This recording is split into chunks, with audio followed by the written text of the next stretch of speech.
Graça, paz e alegria. A porção de hoje recomendada para a leitura da Bíblia em um ano no plano sequencial é 1 Samuel do capítulo 23 ao capítulo 25. Nós lemos uma boa parte da história da perseguição de Saul a Davi. Uma coisa insana, completamente sem sentido. Davi não conspirava contra Saul para ser rei no lugar dele. Mas é fato, o Senhor tinha escolhido Davi para ser rei de Israel depois de Saul.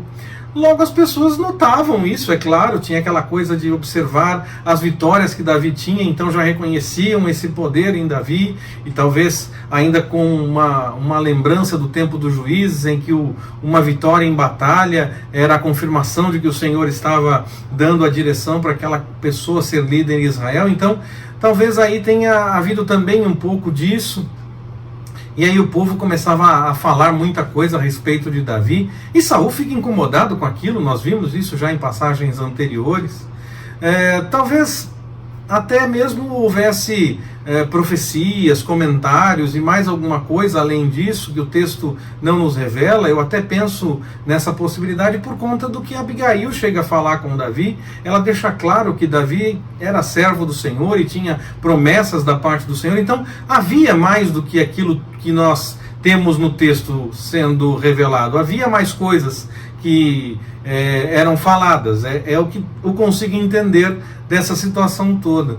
E aí, apesar de Saul querer tanto ir contra Davi, Davi muitas vezes até ajudava Israel, lutava a favor de Israel e ajudava inclusive a Saul em batalhas, ainda que Saul não tivesse chegado para a batalha, e depois, quando fica sabendo, até quer ir encontrar com Davi, essa coisa toda para tentar matar a Davi. Era esse o intento de Saul com relação a Davi.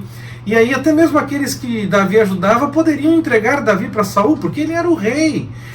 Não sei se essas pessoas buscavam, apenas reconheciam essa autoridade, ou até achavam que Davi realmente estava conspirando contra o rei, ou apenas jogavam com essa situação, tentando algum favor do rei, não sei. Saul era de fato o rei, mas ele não contava mais com a bênção do Senhor, essa tinha passado para Davi. Então era necessário tomar alguns cuidados nessa situação. Isso nos mostra que um líder pode até seguir na sua posição e não ter mais a bênção do Senhor para liderar. Foi exatamente o que aconteceu com Saul. Como Abigail, nós precisamos discernir essas coisas. Normalmente o Senhor age e o líder deixa a posição de liderança de alguma forma, e isso fica muito claro. Mas e se acontecer como aconteceu com Saul? Nós temos que tomar cuidado e agir com o discernimento da parte do Senhor em situações assim, reconhecendo aquilo que o Senhor está fazendo no meio da situação, ainda que seja vendo que o líder na verdade já não é mais aquele. Não é uma questão de tomar uma posição por conta da nossa vontade, e aí então nós temos que tomar muito cuidado, porque às vezes por picuinhas pessoais nós podemos querer aplicar essa situação.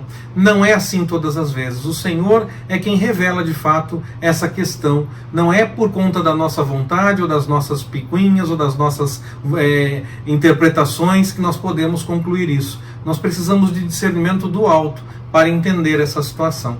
Esse era o caso. Abigail, que é o exemplo do texto de hoje, ela entendeu que Davi de fato tinha promessa da parte do Senhor. Saul já tinha perdido a bênção nesse caso, já não era mais o líder de acordo com a vontade do Senhor, mas ele continuava na posição. O Senhor ainda não tinha tirado ele dali, porque possivelmente ainda tinha algo a ser feito a partir da vida de Saul. Mas a bênção já tinha passado para Davi. Nós temos que tomar cuidado com isso e entender de fato essa questão da liderança e obedecer àquele que realmente o Senhor tem como líder para a vida do seu povo, daqueles que buscam a sua vontade. Mas pessoalmente Davi não era uma ameaça a Saul. Tinha toda essa questão de que ele seria rei, e foi de fato, mas ele não era uma ameaça pessoal a Saul. Ele ia se defender, acredito, se houvesse uma batalha entre Saul, o exército de Saul, e o povo que estava junto com Davi, formando também um exército.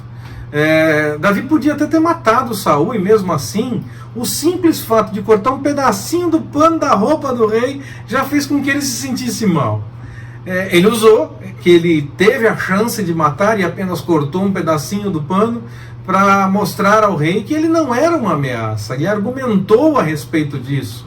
E o texto até nos faz entender que o rei concordou. Mas logo nós veremos, permitindo o Senhor, que ele seguiu procurando Davi em outra oportunidade, com a intenção ainda de atingir Davi, de prender, de matar Davi.